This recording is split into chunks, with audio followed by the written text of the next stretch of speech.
আজকে তৃণমূল বাঙালি আবেগকে নিয়ে করছে, কারণ তৃণমূল বুঝতে পেরে গেছে যে 2026-এ তাদের বিসর্জন হচ্ছে। আজকে হিন্দু ভোট ব্যাংকটা যেটা ছিল, আজকে আমাদের ভারতীয় জনতা পার্টি এবং প্রত্যেকটা নেতা যেভাবে এই হিন্দুকে সামনে নিয়ে এসছে, আমাদের হিন্দুকে যেভাবে সজাগ করেছে, আমরা হিন্দুরা অত সজাগ ছিলাম না, যেভাবে আজকে হিন্দুকে সজাগ করেছে, তাই জন্য মমতা ব্যানার্জি এত প্রচন্ড ভয় পেয়েছে যে বাঙালি আবেগটাকে কাজে লাগাচ্ছে। কিন্তু এই যে বাঙালি আবেগটাকে কাজে লাগাচ্ছে, আমার একটা প্রশ্ন, তার যে ভাইপো অভিষেক ব্যানার্জি, সে বাংলাটা পড়তে পারে কি?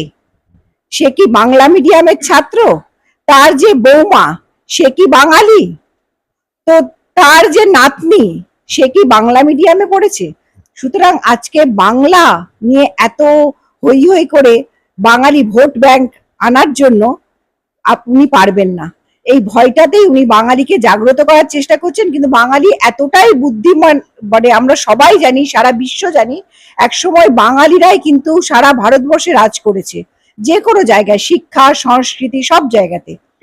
কিন্তু সেই বাঙালিকে উনি আজকে ওনার ভোট ব্যাংকে আনার চেষ্টা করছেন, কিন্তু বাঙালি কিন্তু এত বোকা নয়। সেই জন্য বাঙালি আজকে আগামী দিন 2026-এ ওনার ভোট ব্যাংক বাড়াতে দেবেন না।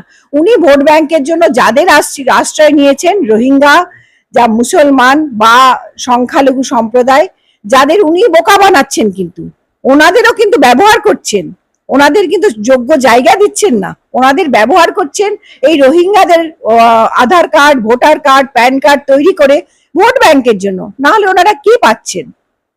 তো এই জন্য আজকে বাঙালি যে আমাদের যে মাত্র 4 to 5% ভোটের যে পার্থক্য আছে, সেই পার্থক্যটাকে ভাবছে যে বাঙালি প্রীতি করে উনি সেই ভোট ব্যাংকটা, কেন উনি এমন জায়গায় আছেন, উনি জানেন এবার ওনার বিসর্জন হতে চলেছে। তো এইটাই হচ্ছে বক্তব্য, যে বাঙালি বাঙালি বাঙালি করে যদি বাঙালিকে একটু, বাঙালি মধ্যে আবেগ আছে, উন্মাদনা আছে, সেটাকে যদি জাগানো যায়, কিন্তু হবে না।